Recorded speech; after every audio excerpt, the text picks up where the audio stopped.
Hello YouTube, Robert here. Other than me being a fisherman, I also wanted to share another thing that I'm into. I'm also into trains. I love trains. I'm going to be doing a lot of train watching this winter. When I'm not out fishing, I like to go out and just sit along the railroad tracks and watch trains. I'm fascinated with trains. I love trains since I was a kid. So what I'm about to show you is a train derailment. It just happened here yesterday. Today is Wednesday the 7th, so it happened yesterday. So yeah, I'll have to show you the news clips of that train derailment. Luckily no one was injured and nothing was spilled on the on the derailment. It just caused some delays on the main line. So thanks YouTube, have a good one. We're going to take a live look from North Salt Lake. 3 cars of the Union Pacific train have derailed and are just off the track at 1100 North and 1100 West.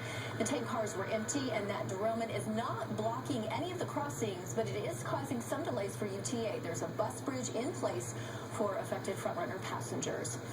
Now, good afternoon. It has been a busy morning for UTA, but Frontrunner trains in Davis County are finally running again at full service after a Union Pacific train derailment forced a section of the track to shut down. News Specialist Shara Park is on the scene in Woods Cross following this whole situation. Shara, do we know yet what caused the derailment?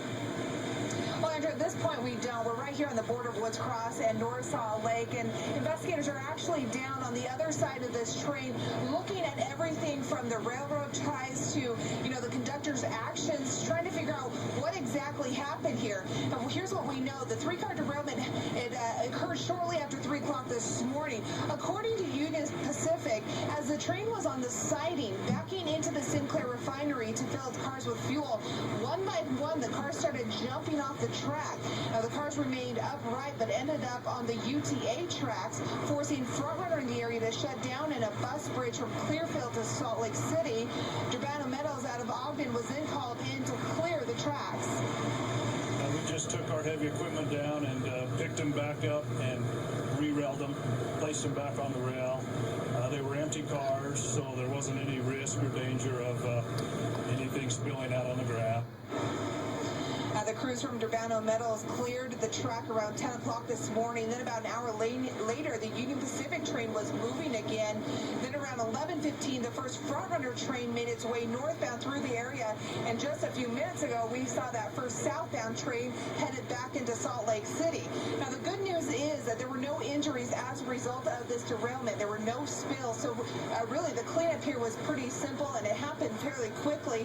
The biggest issue, Andrew, was really the inconvenience for those Frontrunner riders as they had to use that bus bridge and experienced a short delay this morning as they were doing that. Back to you. No doubt about it. Shara Park live for us this afternoon. Shara, thanks so much. Also call